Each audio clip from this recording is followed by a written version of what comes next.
ہمیں نہیں معلوم کہ اگلے سال ہماری زندگی میں یہ دن آتے بھی ہیں یا نہیں، ہم اس سے پہلے ہی نہ دنیا سے چلے جائیں. اس لیے بہت ضروری ہے کہ ان 10 دنوں کی پلاننگ کریں کہ ہم نے کیا کیا کرنا ہے. صرف وہ کام کافی نہیں جو ہم ہر روز نیکی کے کام کرتے رہتے ہیں، مثلا جو روٹین میں نوافل پڑھ رہے ہیں یا صدقہ خیرات کر رہے ہیں، یا اور نہیں، مزید بھی کرنا ہے. صحابہ ان دنوں میں انتھک محنت کیا کرتے تھے. سعید بن جبیر ذی الحجہ کے 10 دن داخل ہونے کے بعد عبادت میں بہت زیادہ کوشش کرتے تھے، حتیٰ کہ وہ اتنی محنت کرتے کہ لگتا کہ وہ اس کی قدرت نہیں رکھتے، یعنی اپنے آپ کو اتنا تھکا دیتے کہ لگتا کہ بس اب اس سے زیادہ کچھ کر نہیں سکتے، آخری درجے تک. اب نیک اعمال میں سے افضل عمل جو ان دنوں کے لیے پسندیدہ ہے وہ اللہ کا ذکر ہے. نبی صلی اللہ علیہ وسلم نے فرمایا کوئی دن اللہ کے ہاں ان 10 دنوں سے زیادہ عظمت والا نہیں ہے، اور نہ ہی کسی دن کا عمل اللہ تعالیٰ کو ان 10 دنوں کے عمل سے محبوب ہے. یعنی نہ دن ان دنوں سے افضل ہے اور کوئی اور عمل اس سے افضل نہیں. بس تم ان 10 دنوں میں کثرت سے لا الہ الا اللہ، اللہ اکبر اور الحمدللہ پڑھو، یعنی تہلیل، تکبیر اور تحمید. اب اس کے لیے یہ جو کلمہ نا سبحان اللہ والحمدللہ ولا الہ الا اللہ واللہ اکبر، یہ ان تینوں کلمات کا مجموعہ ہے اور اس میں سبحان اللہ کا اضافہ بھی ہے.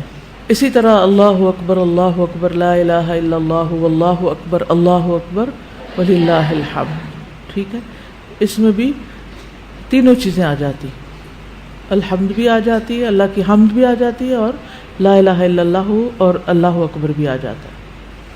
صحابہ کرام جو تھے ان میں سے ابن عمر اور ابو ہریرہ رضی اللہ عنہما ان 10 دنوں میں بازار کی طرف نکل جاتے اور دونوں تکبیرات پڑھتے، یعنی مل کے بھی پڑھتے. لوگ ان کی تکبیر سن کر تکبیر کہتے، یعنی یہ پڑھتے تو جو سنتا تو وہ بھی کہنا شروع کر دیتا. تو لوگ ان کی تکبیر سنتے کا کیا مطلب ہے کہ یہ تکبیرات اونچی آواز سے پڑھ رہے ہوتے تھے.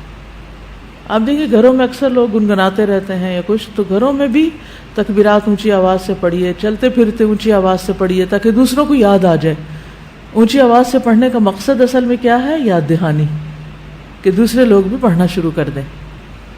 پھر اسی طرح محمد بن علی جو تھے، ان صحیح بخاری میں آتا ہے کہ وہ نفل نمازوں کے بعد بھی تکبیر کہتے تھے. یعنی نفل نماز پڑھ کے، جیسے تہجد کے پڑھے یا چاشت اشراق کے پڑھے یا پھر اس کے علاوہ، تو وہ نفل پڑھ کے بھی تکبیر پڑھتے تھے. اسی طرح عورتیں بھی تکبیرات پڑھتی تھی.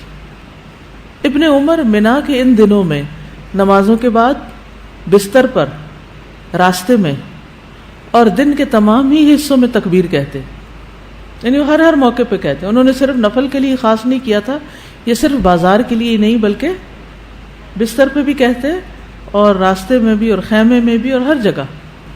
اور ان میں سے کوئی بھی آپ الفاظ پڑھ سکتے ہیں، اللہ اکبر لا الہ الا اللہ واللہ اکبر وللہ الحمد، اور اللہ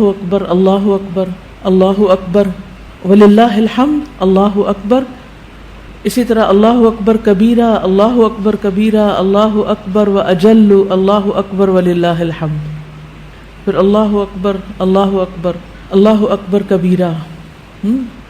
تو اللہ اکبر کبیرہ والحمد للہ کثیرہ وسبحان اللہ بکرۃ و اصیلا بھی آپ پڑھ سکتے ہیں. ٹھیک ہے، آخر میں اللہم اغفر لی بھی کہہ سکتے ہیں. دوسرا اہم کام جو ان دنوں میں کرنے کا ہے وہ 9 ذی الحجہ کا روزہ ہے. اس روزے کی خاص فضیلت ہے جس سے انسان کے گناہ معاف ہوتے ہیں، اور یہ دن 1 سال گزرے ہوئے اور 1 سال آنے والے گناہوں کا کفارہ بنتا ہے. لیکن اس کے علاوہ بھی آپ باقی دنوں میں روزے رکھ سکتے ہیں.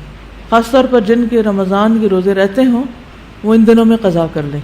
جو شوال میں نہیں کر سکے، ذوالقعدہ میں نہیں کر سکے، اب ذوالحجہ میں کر لیں.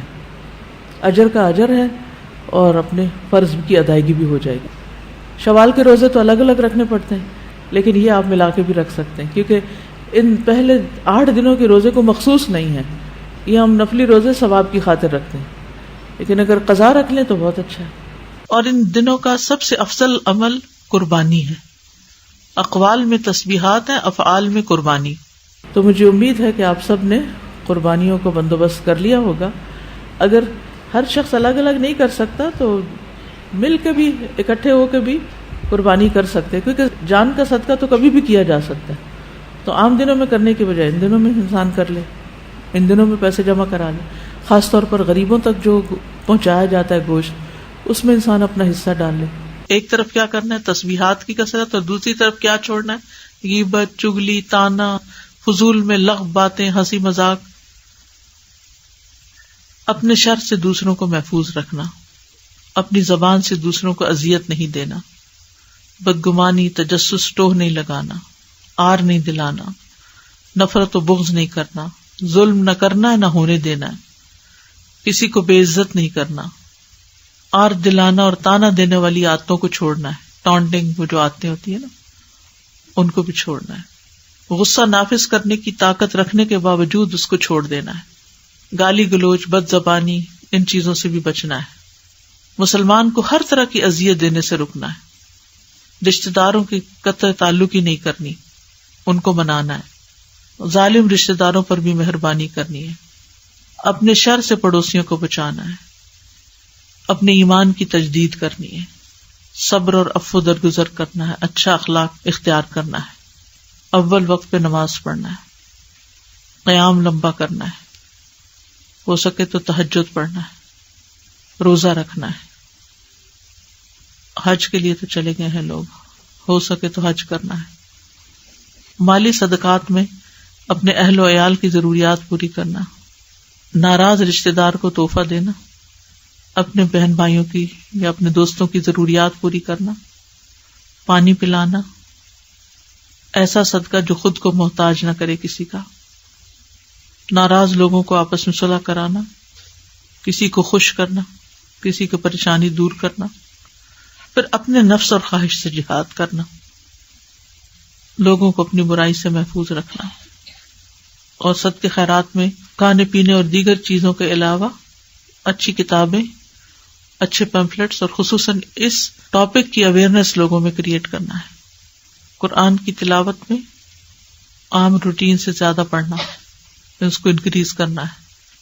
اللہ سبحانہ وتعالی ہمیں عمل کی توفیق عطا فرمائے.